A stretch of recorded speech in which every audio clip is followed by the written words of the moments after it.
Boa noite, professor Alexandre. Boa noite, tudo bom, doutor Sérgio? Prazer estar aí, junto aí. Igualmente.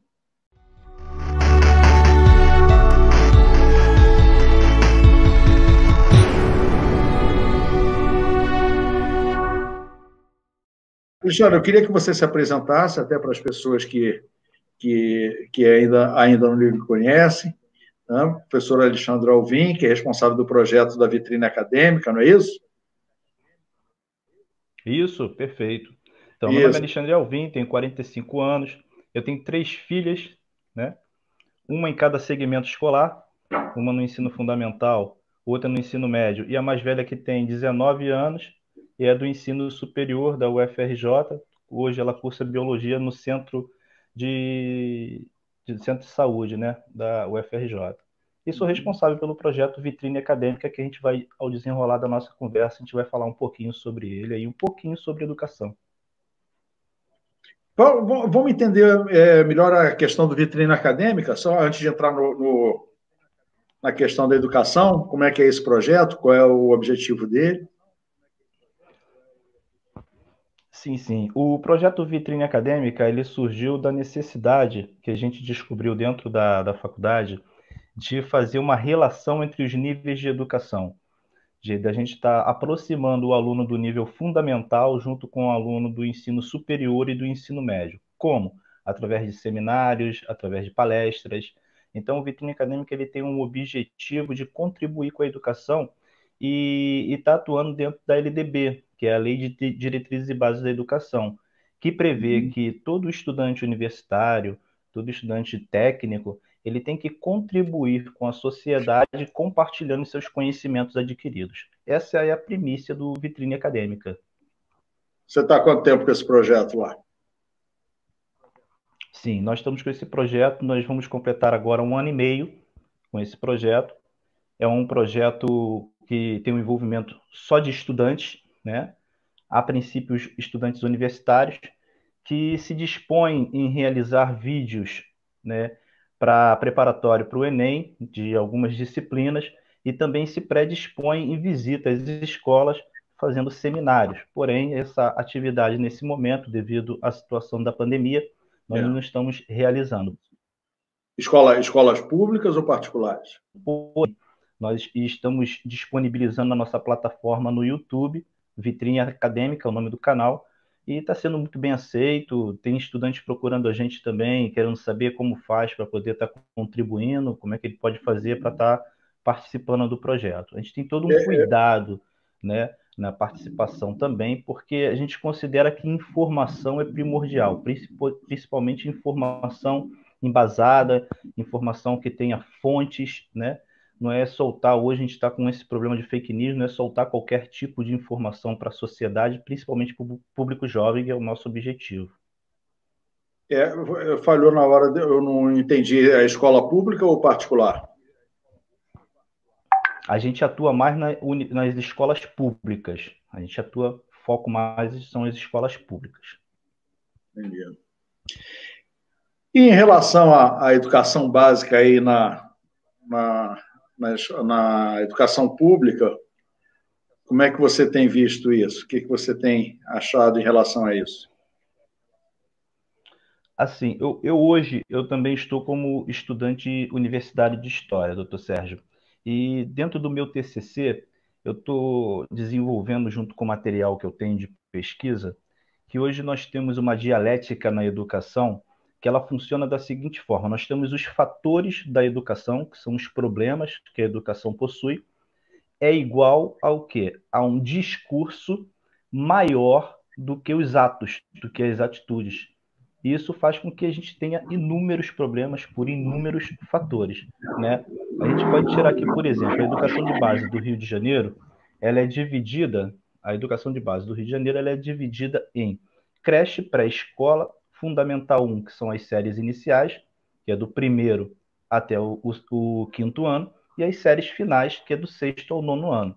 A gente não vem batendo a meta do IDEB já há aproximadamente 5 anos, né? Então, isso é um fator, como eu disse aqui dentro da dialética, isso é um fator, né? Um dos fatores. Um dos outros fatores é a violência dentro das escolas. Aí se dá a escola pública ou privada. Hoje, 50% dos professores, né, já sofreram ou presenciaram algum tipo de violência, seja verbal ou física, dentro das escolas. 50% é um número que a gente jamais poderia imaginar em admitir, né? Então, esses são dois fatores dos inúmeros fatores que a educação passa hoje. E o que é a pesquisa que nós estamos fazendo nesse TCC? É que hoje a gente tem um discurso, tanto população, tanto, principalmente público, que ele ultrapassa as ações. Todo mundo vem com esse discurso, desses fatores, por exemplo, mas ninguém vem com soluções, com programas, com projetos para solucionar. Então, enquanto a gente tiver muito discurso, um discurso muito alto, e tiver os atos, as atitudes pequenas, os problemas da educação só vão se agravar, segundo as pesquisas que nós estamos fazendo, né? Esses dados que eu passei, esses números que eu passei, tanto o IDEB, que não vem batendo meta, por exemplo, 2019, ficou um ponto atrás no Fundamental 1 e um ponto também atrás no Fundamental 2. Quando eu digo um ponto atrás, a meta era 5,2, fez 4,2. É muita coisa, né? E a outra Isso no meta 2, era né? No 5,2, fez fundamental 4,2 também. 1,4%. No Rio de Janeiro, cidade do Rio. É. E cidade do Rio de Janeiro. São números. Cidade do Rio de Janeiro, inclusive, está na Secretaria de Educação. Esses números estão Isso. disponíveis lá na Secretaria de Educação, tanto no E INEP a que quanto no você MEC e na atribui Secretaria isso? de Educação do Rio de Janeiro. O que acontece? O que a gente precisa é de um programa. Como a gente está fazendo aqui, né? Eu não posso também discursar e não apresentar propostas, né? Senão a gente vai acabar caindo num paradoxo aí.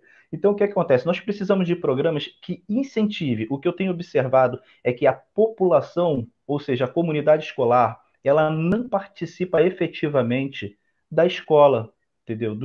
De dentro das APMs, que são as associações de pais e mestres que compõem o CNPJ da escola, os SECs, que são conselhos escola-comunidades, que também compõem o CNPJ da escola. Então, a participação hoje da comunidade escolar, de uma forma geral, ela é pequena. E por que que ela é pequena? As pessoas dizem, mas nós temos que votar, a gente vota para eleger o diretor. Só votar para eleger o diretor não resolve o problema. Isso não faz com que seja efetiva a participação. Nós precisamos o quê? Nós precisamos ter a participação nos momentos de decisão, nos momentos em tomadas de decisão e nos momentos legislativos. Que momentos são esses? Tivemos em 2018, no final, em novembro e dezembro de 2018, o Congresso Estadual de Educação. O que é esse Congresso Estadual?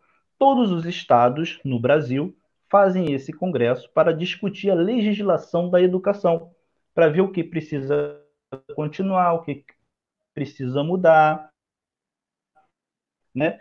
De todos os aspectos, desde os aspectos de currículo até os aspectos financeiros, de verbas de investimento, né? Então, o que acontece? No Rio de Janeiro, a cidade do Rio de Janeiro ficou na Metro 4, que ficou Rio de Janeiro, Seropédica e Itaguaí. Ficaram esses três municípios juntos. E foram 400 cadeiras disponíveis para participação da comunidade escolar. Eu participei, representando a universidade a qual estou estudando agora nesse momento.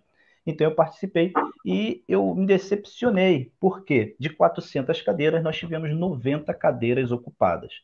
Né? Não tivemos nenhum representante da UNE, da União Nacional dos Estudantes, nós não tivemos nenhum representante da UNE. Nós tivemos das 90 cadeiras, nós tivemos aproximadamente 40% do sindicato da educação e o restante, pessoal da organização, alguns professores e pouquíssimos alunos também. Então, no momento em que a gente precisa ter a representatividade de pessoas para poder ver a legislação da educação, que realmente se preocupem com a educação, que é aquele momento, nós temos uma participação da comunidade muito baixa. Isso é um dos exemplos.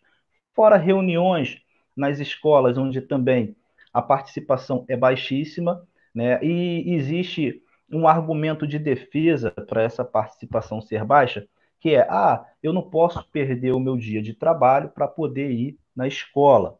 Então, se nós tivéssemos programas e projetos de lei em que amparasse legalmente o responsável a participar da comunidade escolar, como é previsto em lei, tanto pela Constituição Federal, pela própria LDB, aonde o responsável do aluno tem que ter uma vida ativa dentro da comunidade escolar, não só para acompanhar o aluno, mas também para acompanhar e fiscalizar a escola.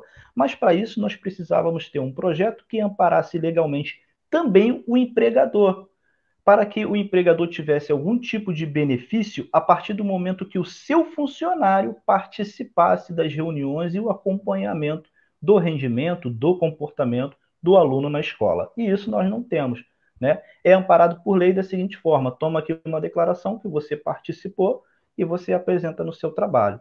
A partir do momento que a gente tivesse um incentivo, o que nós estaríamos fazendo? Fazendo com que os empregadores também investisse e incentivasse numa melhor educação no nosso país.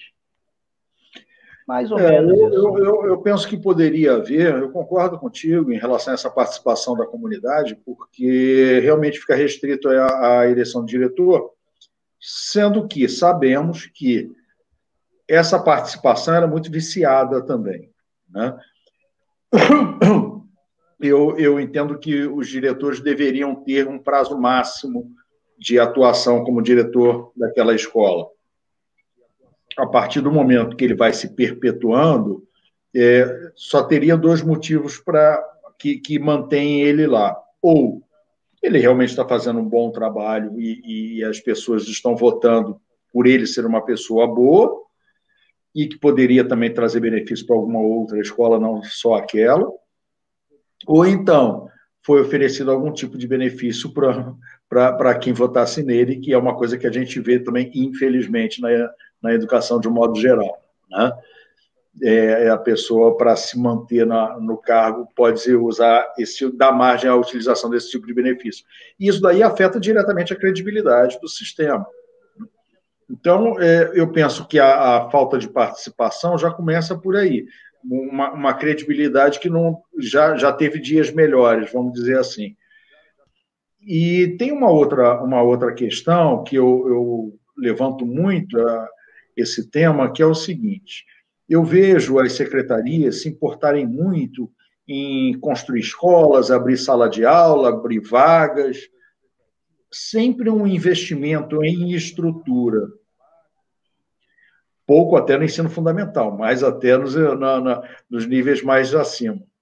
Mas, de qualquer forma, eu vejo pouca preocupação na formação dos professores.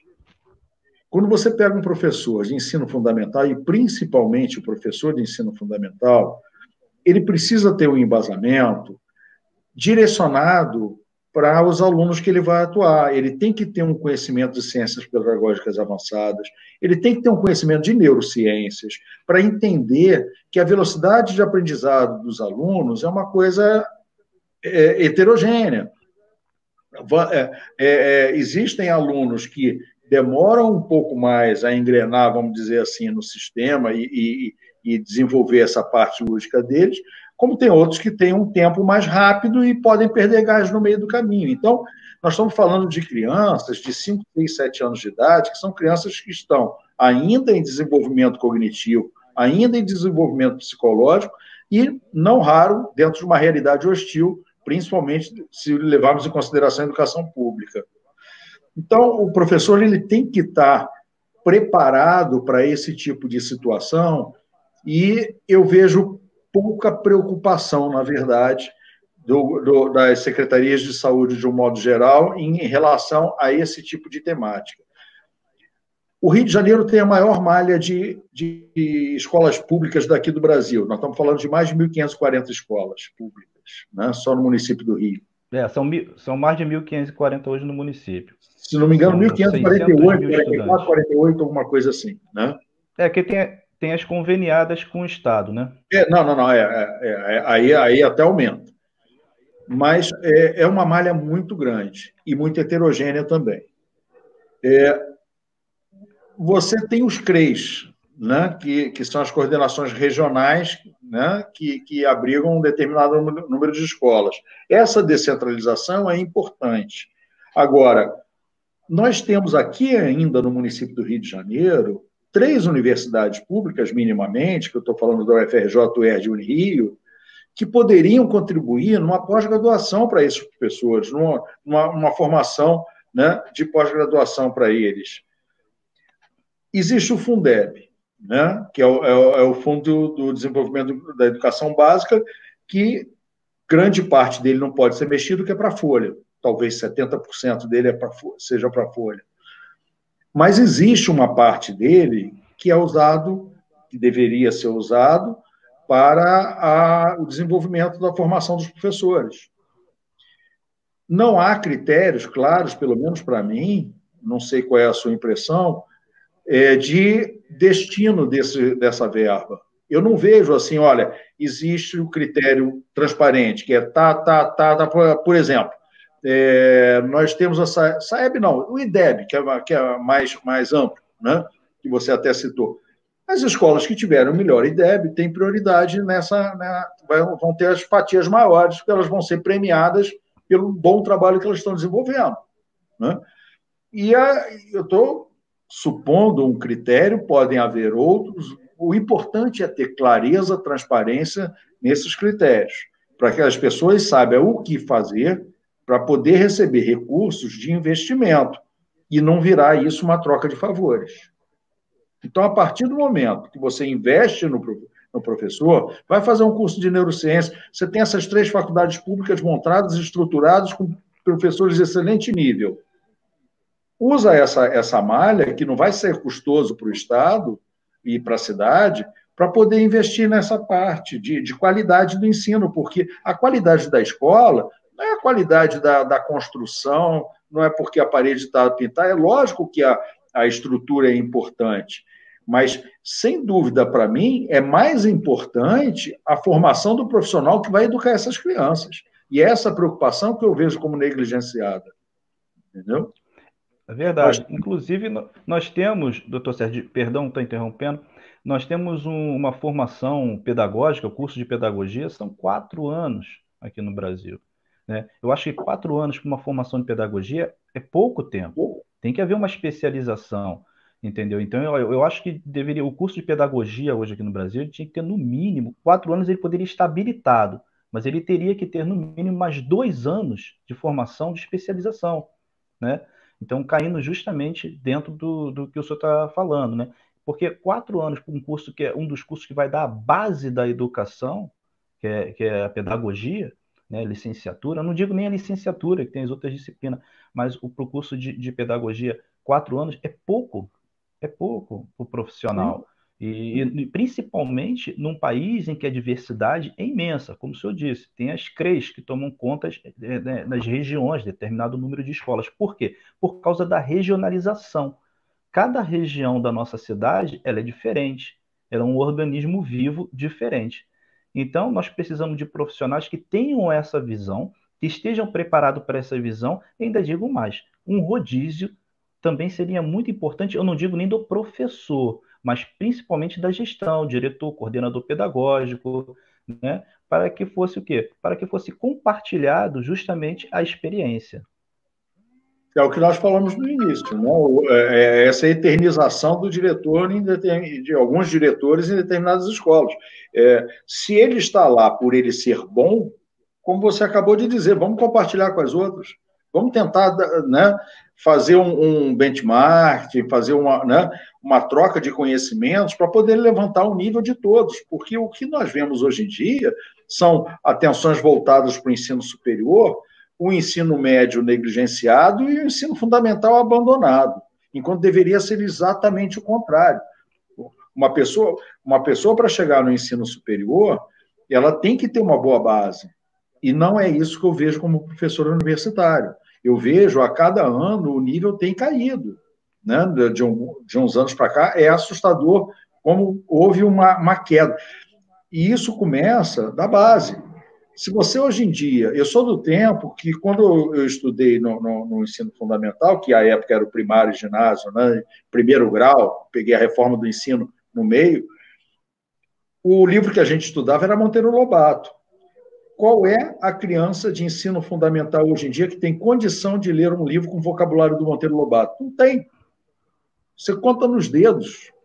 né? Porque o ensino caiu muito, eles têm um vocabulário limítrofe, eles têm uma visão totalmente equivocada porque a formação está ruim.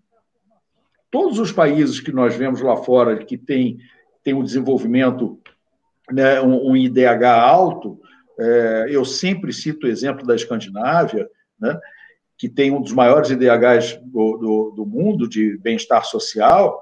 Qual foi a guinada delas? Por que eu cito sempre Escandinávia? Porque há 20 anos atrás, 30 anos atrás, eram países pobres. Dentro do contexto europeu, eles destoavam para baixo. Até a hora que eles falaram, opa, vamos ter que fazer alguma coisa. A guinada deles qual foi? Na educação.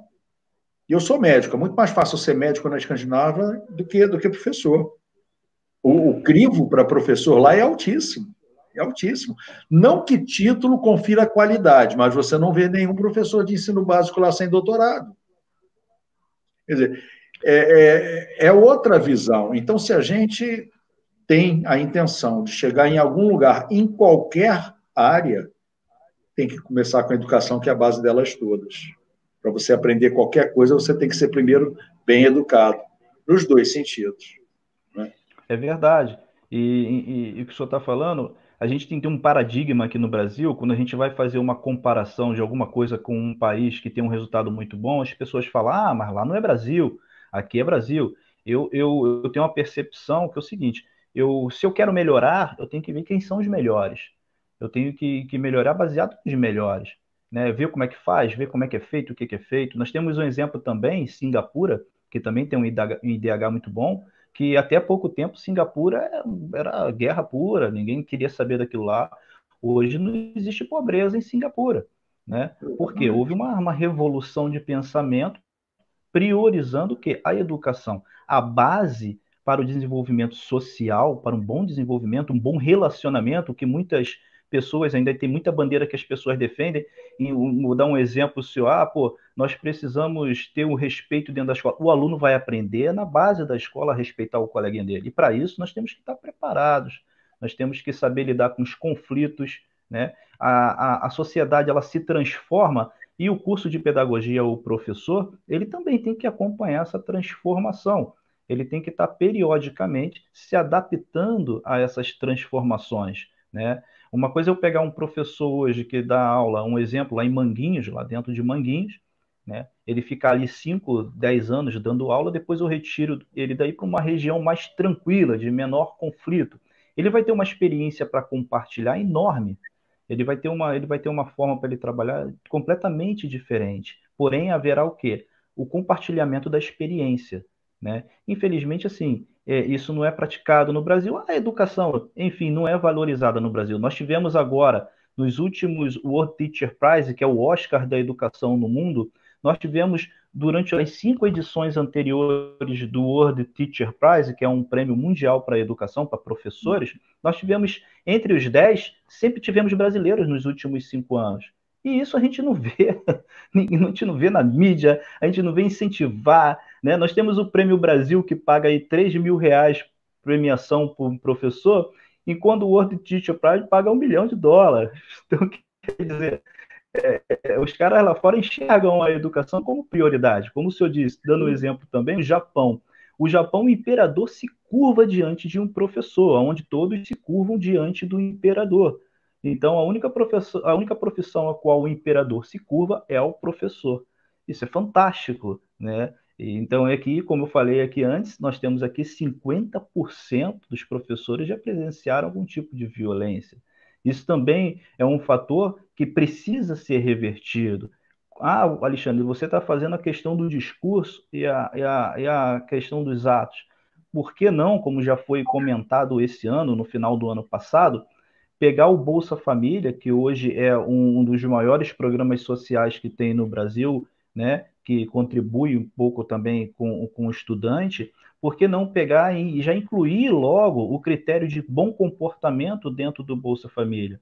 O Bolsa Família hoje ele é pago de acordo com a frequência do aluno, né? É a renda, o rendimento do aluno, e a frequência de 75% o aluno já tem direito a um Bolsa Família, dependendo do seu rendimento. Né? Por que não incluir também o bom comportamento além da frequência? Né? Para quê? Para que estimular que a família valorize a educação. olha, meu filho, se comporta na escola, porque senão a gente pode perder um benefício. Então, tenha um bom comportamento dentro da sua escola, respeite seu professor, respeite o seu colega, né? Então, são coisas que passam muitas vezes despercebido, passam batido, e muitas vezes não é comentado, não é discutido, não é feito isso como o senhor está trazendo essa proposta aqui de se debater, né? Aqui tem até um comentário aqui de Estela Mesquita: tudo começa e acaba com a educação, prioridade absoluta. É verdade, né? Isso daí tem que ser encarado, tem que se levar a sério. Agora, tem uma coisa também, um ponto que você tocou em relação a escolas em áreas de risco. Bom, e comparação com o exterior, que a desculpa é sempre a mesma, né? Ah, porque lá eles têm dinheiro, são países ricos. Já dei um exemplo de país pobre que ficou rico exatamente porque investiu em educação, né? Mas É qual é a verdade. desculpa, então, para o Rio de Janeiro ter um IDEB abaixo do Ceará? O Ceará é mais rico que o Rio de Janeiro? Ou eles lá encaram com mais seriedade a educação do que nós? Eu não vejo motivo. Né? Então, é uma questão realmente de prioridade. Em relação às áreas de risco, eu posso garantir a você que a educação, como a saúde, que são duas áreas que dependem muito da entrega, vai receber o que entregar. Eu já fui diretor de hospital dentro de uma área de risco. E quando eu falo área de risco, eu via pela minha janela o tiroteio a 50 metros da minha mesa. Tá? Era minha janela na rua, dava para a rua, e na outra calçada tinha gente trocando tiro com tráfico ali do lado. Tá? Nunca houve um assalto a funcionários do hospital. Nunca houve nenhum problema por estar dentro da área de risco. Por quê? A gente se preocupava com a entrega. Quando eu via qualquer profissional, desde a recepção até os médicos, enfermeiros ou qualquer profissional de saúde ou administrativo, que tivesse uma conduta que não fosse de acordo com o respeito que eu fazia questão, com que todos fossem tratados, ele não, ou ele se corrigia ou não ficava lá. Então, com isso, você acaba sendo respeitado. Não adianta, se você está numa escola e o professor ele fala, isso é assim mesmo, esses alunos não querem nada com estudo, eu vou aqui, eu faço a minha parte, eu faço pelo que eu ganho pouco, não ganho para isso, então eu faço de acordo com o meu salário. A gente escuta esse tipo de discurso, que é o primeiro passo para dar errado, como vê também na área da saúde. Então, a partir do momento que saúde e educação ainda tem um fiapo de respeito, a partir da entrega que você deixa para aquela comunidade, é aí que você tem que investir. Então, se tiver uma escola dentro de uma área de risco, mas se ela estiver fazendo uma entrega de boa qualidade, as pessoas percebam que os profissionais estão se empenhando em fazer o melhor possível para aquela comunidade, para a escola deixa de ser de risco. E aí esse argumento não cabe, não cabe. Existe a questão da mobilidade daquela região, ok, mas você tem escolas que estão em áreas muito complicadas e que têm até um desempenho bem razoável e bem bom, né, que servem de exemplo para outras.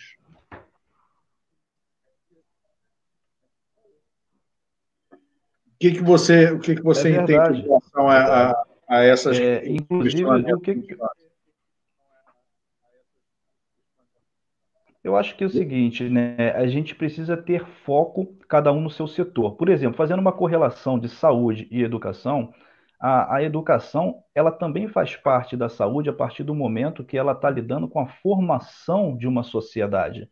Ela vem fazendo o quê? Ela vem pegando uma sociedade que vai assumir a qualquer momento, né? Então a gente tem que trabalhar ela como uma prevenção, principalmente a educação de base. Ela tem que ser trabalhada de forma preventiva, para que o cidadão, amanhã ou depois, não entre em conflitos que ele não foi preparado. Os conflitos sempre haverão, porém, que ele tenha um pouco mais de maturidade, de base, como já diz, educação de base, para lidar com esses conflitos. Então, a educação de base ela tem que ser vista também com prevenção, como uma forma de prevenir uma sociedade melhor, uma sociedade que saiba se relacionar melhor, ainda mais num país que nós temos tanta diversidades, né? Então, a gente precisa observar isso com a educação, a gente precisa voltar os olhos para a educação de uma forma pensando no futuro, de uma forma focada numa qualidade melhor, de um acompanhamento melhor, né? Eu assisti em setembro de 2019 na Câmara dos Vereadores um discurso que me chamou a atenção entre dois vereadores, não vou aqui citar os nomes, né? Que estavam debatendo sobre o investimento no aluno da escola pública. Eu achei aquilo fantástico que dos vereadores que tanto exigia mais investimento no aluno de escola pública, que me chamou a atenção positivamente, ele não é capaz de abrir mão de 50% das verbas dele de gabinete, né, que ele recebe lá, para investir na educação. É onde eu falo a questão do discurso ser maior do que os atos.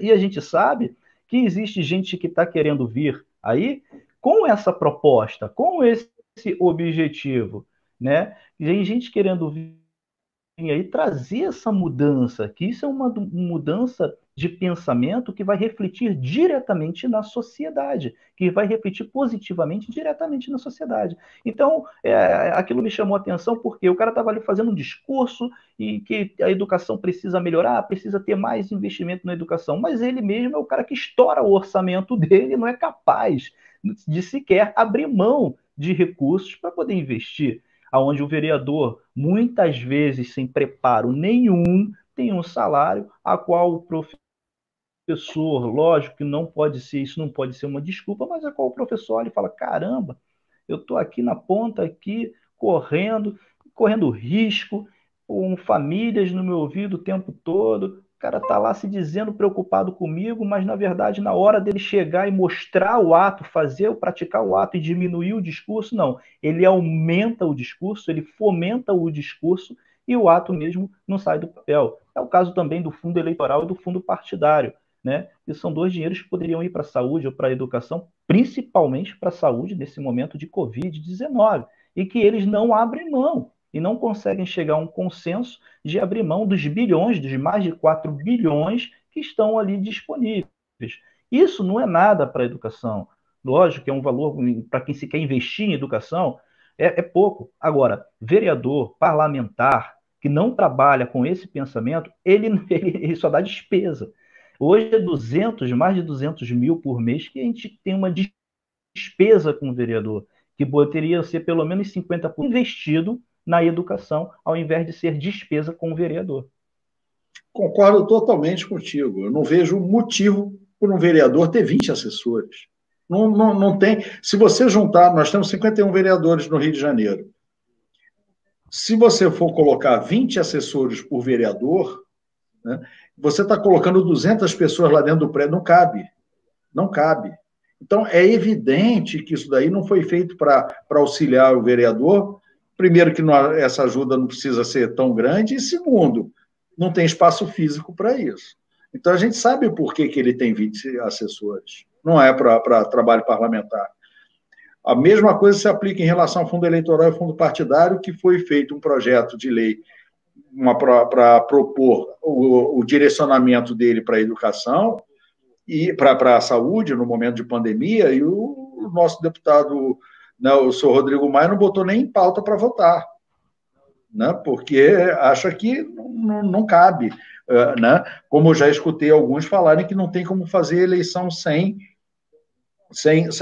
fundo partidário, sem fundo eleitoral, o que é uma balela. Primeiro, que a maioria dos candidatos não vê a cor desse dinheiro, quem fica com esse dinheiro são os caciques partidários e com uma meia dúzia de privilegiados por eles.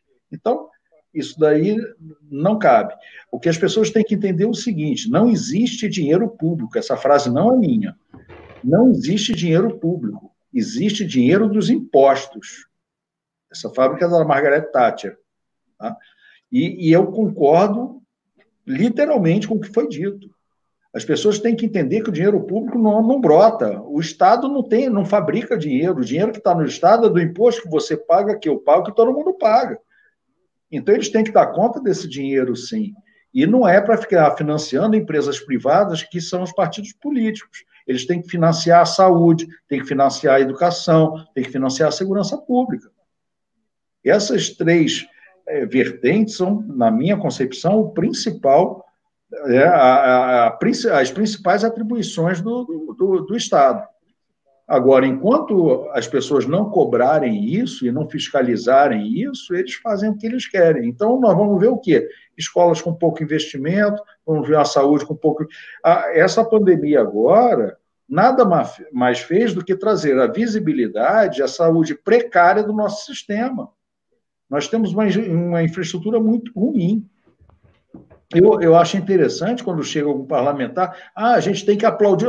O médico não quer aplauso, não, ele quer ser tratado como profissional, como qualquer outro. Todos os profissionais de saúde querem isso, respeito, salário digno e uma condição digna de trabalho, ponto. Não precisa nada além disso. Né? Agora, como você bem disse, ninguém abre mão de absolutamente nada, né, em prol dessas... O discurso é bonito, mas as ações inexistem. Né? Agora, eu ia falar a questão do investimento, acabei me perdendo, porque você falou essa questão, que é uma questão realmente que é vergonhosa aqui no nosso país. A partir do momento que as pessoas veem, e as pessoas da educação também enxergam as dificuldades do sistema, em vez de fazer um investimento real, acabam se criando ferramentas para dar voltas no sistema. E aí a tendência é só ir piorando. Exemplo, a questão da, entre aspas, né, aprovação automática nos 3 primeiros anos do ensino fundamental. Né? Gente, a desculpa que a criança, como eu falei agora há pouco, está ainda em desenvolvimento, tem algumas que... Ok, ano passado não era assim, e todas elas eram alfabetizadas no primeiro ano. Né? Tudo bem que havia o pré-escola, um pré-escolar, que elas já chegavam um pouco melhor preparadas. Então, será que não é mais barato botar, então, esse pré-escolar? Ou então investe. Agora, em vez de investir no ensino básico, para que haja um melhor preparo dessas crianças, aí criaram o quê? Eu até entendi, à época, a secretária, eu gosto sempre de identificar, Cláudia Costin, ela era secretária de Educação, e por conta dessa dificuldade que ela estava vendo, que as crianças chegavam no final do terceiro ano, sem condição de ir para o quarto ano, por uma falta de identificação do problema real daquelas crianças, e aí a gente lembra daquela questão do preparo do professor, né? Ela criou as turmas de correção de fluxo. Né? Xandre, se em 3 anos não foram capazes de pegar aquela criança e preparar para entrar no quarto ano, no intensivão de 1 ano, o resultado não vai ser muito diferente. E tanto não vai que não está sendo. Quanto tempo a Cláudia saiu e continua tendo as turmas de correção de fluxo. Hoje em dia, o ensino fundamental tem 10 anos, vamos ser realistas. Esse ano de correção de fluxo foi incorporado. Né? Só não é chamado como série do ensino fundamental, mas grande parte dos alunos vão para ela, então acaba sendo incorporado em ano escolar. E aí não dá certo. Nós temos uma decadência no IDEB da educação. Como? Né? Não bate a meta do IDEB, né? O Rio de Janeiro não vem batendo a meta já há alguns anos, uns 5 anos. O ensino fundamental 1, que são as séries iniciais, ela ainda está um pontinho acima do resultado do que o ensino fundamental 2. Nós temos a creche pré-escola, que também é de competência do município, aonde o resultado, é o que o senhor falou, o resultado é melhor. Porém, o afrouxamento das séries finais, ele é muito grande. Nós fizemos um trabalho de pesquisa no ano passado, uma instituição de ensino pública, também não vou citar o nome, né? Ela convidou a gente para que nós tentássemos desenvolver um projeto para que recuperassem os alunos que estavam ingressando no ensino médio, porque eles estavam chegando no ensino médio sem o pleno domínio da interpretação de texto. Quer dizer, aonde o momento do ápice que o aluno precisa ter uma interpretação de texto, porque a LDB diz que as séries iniciais ela serve para quê? Plena noção de cálculo, escrita e leitura, né? Então, os alunos estavam chegando no ensino médio sem condições de interpretar as questões. Eram bons alunos, tiravam nota boa nas matérias de exatas, mas para você resolver um problema de matemática, por exemplo, você precisa saber interpretar a questão. E os alunos estavam com a dificuldade de interpretação, desde as matérias de exatas, matemática, até as questões, as perguntas de história, geografia. Então, quer dizer, é uma dificuldade muito grande. E é um aluno que dali ele vai para o ensino superior. E ele não pode carregar esse problema. Ele tem que sanar esse problema. E aonde? O melhor, como nós dissemos aqui, como nós conversamos aqui, a melhor situação é como fazer um trabalho preventivo da educação. É dar uma base de educação. É porque se confunde muito ainda a base com qualquer educação, ou então educação mais simples. Não. A base da educação é que o aluno tenha pleno domínio da essência do que ele vai precisar para o futuro. É ter uma base boa em conhecimentos de lógica, né, de exatas, e também das disciplinas que são mais dissertativas, né? Então, a partir do momento que o aluno tem essa base, ele vai chegar no ensino médio mais preparado e depois, consequentemente, o ensino superior, ele vai chegar ainda com uma noção do que ele está fazendo. Muitas vezes o aluno chega no ensino superior sem saber o que vai fazer. Ele vai decidir no último ano, em cima da hora, no resultado ali do Enem, da nota dele, que ele vai decidir o que ele vai fazer. Deixa eu ver para que eu tenho notas, deixa eu ver o que dá para mim fazer, né? Fica por quê? Porque ele não teve uma base, ele não teve ali uma noção do que ele ia fazer, um foco, um objetivo, e isso cai também dentro do ensino de base, da educação de base, né? Nós temos poucos trabalhos de pesquisa científica, nós temos uma exploração muito pequena dos espaços culturais para a educação. Eu moro aqui em Anchieta, sou morador aqui há 40 anos em Anchieta, nós temos uma lona cultural em Anchieta, assim como o município do Rio de Janeiro tem várias lonas culturais, e eu nunca vi aqui uma atividade de pesquisa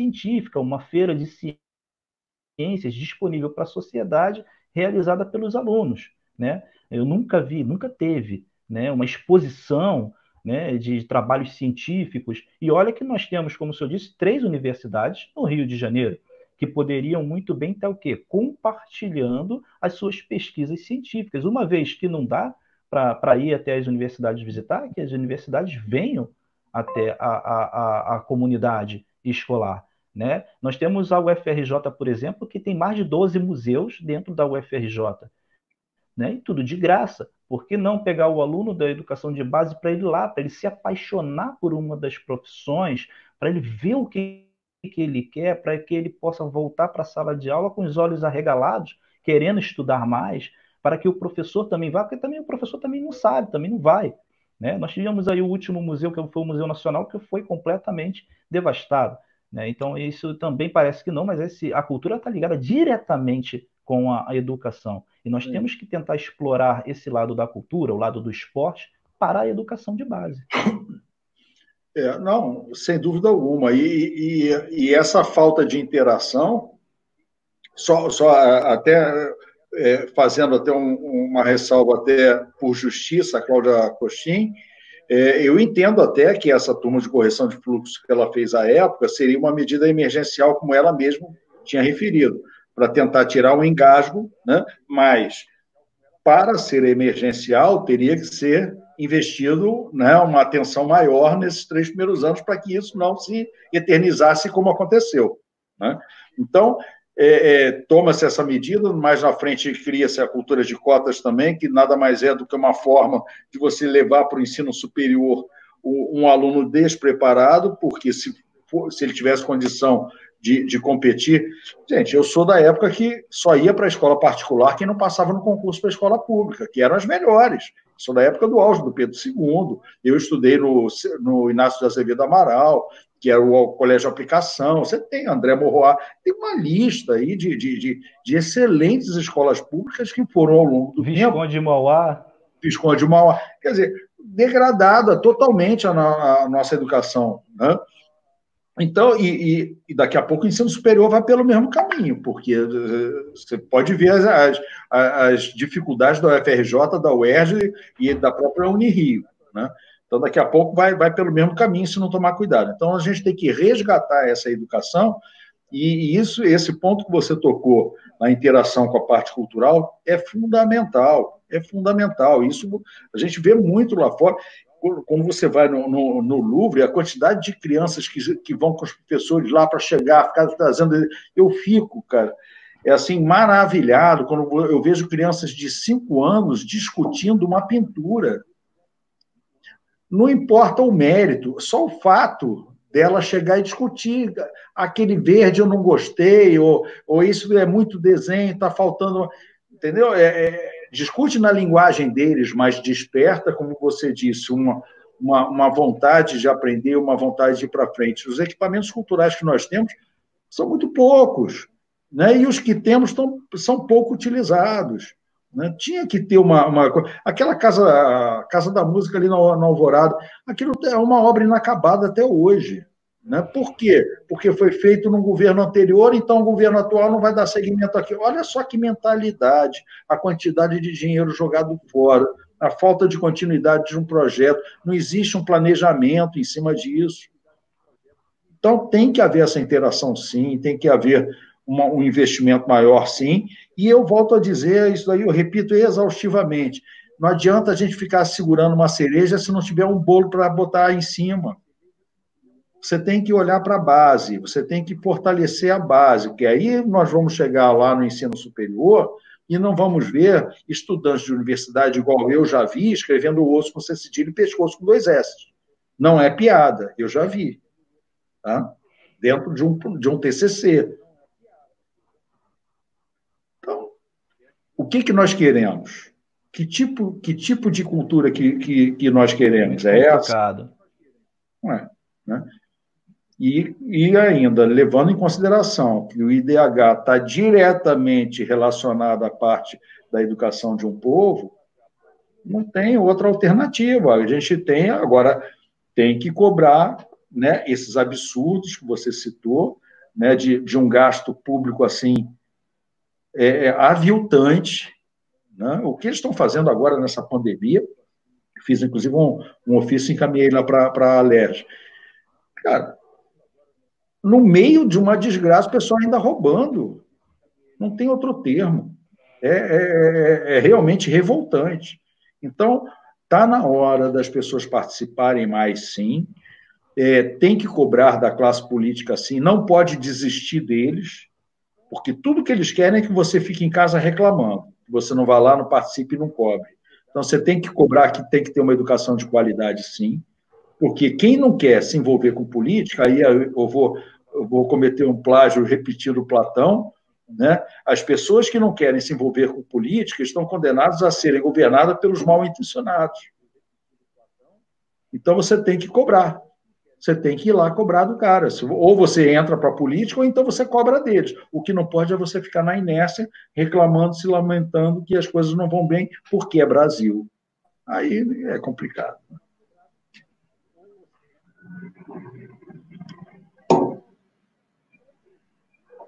Mas, Alexandre, olha, a gente já está aí com os 50 minutos, já está indo aí para. Infelizmente, o papo está excelente, mas a gente já está indo aí. Justamente, entrando nesse mérito político, né, questão da política, né, doutor Sérgio, tem uma coisa, tem um fator, só para concluir.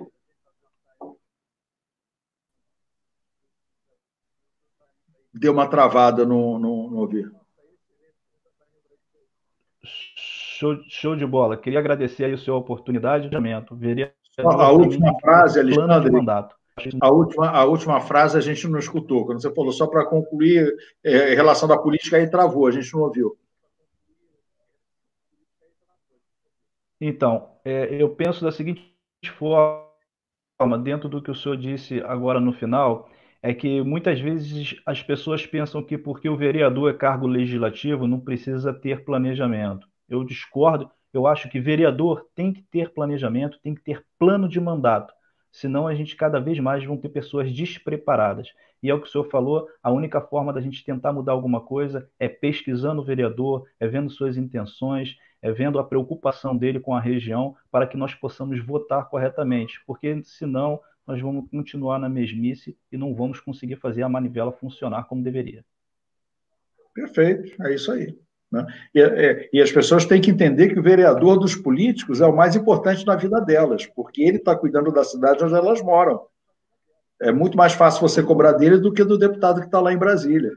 Então, tem que ter Verdade. atenção, sim, aos vereadores, e como você disse, ver o que ele fez. Olha o que ele fez até hoje, qual é o histórico dele, qual é a proposta, cobra dele a proposta. Ele quer ser eleito para quê? Ele tem que ter um plano, tem que ter um planejamento. Né? E se você entende que a saúde é importante, eu não vejo quem vai discordar disso, né? Ele tem que ter um planejamento para a saúde, tem que ter um planejamento para a educação, tem que ter um planejamento para a saúde, tem que ter um planejamento para a segurança. É o mínimo, mínimo, mínimo. Né? Alexandre, podia ficar horas e horas, mas a gente tem esse limite de tempo aqui da internet. Você quer que eu coloque aqui num banner o endereço da tua plataforma? Isso, Vitrine Acadêmica é o nosso canal no YouTube. Lá a gente recebe tudo quanto é tipo de informação voltada para a educação e profissões à margem da sociedade também, que é uma outra playlist que nós temos. É esse o nome, tá certo? Isso aí. Então, tá bom. Então, vitrine acadêmica, qualquer Certíssimo, coisa. Vitrine Acadêmica. Isso. E, e esse daí é o endereço do blog, qualquer coisa também pode entrar em contato comigo que eu repasso para você, qualquer solicitação.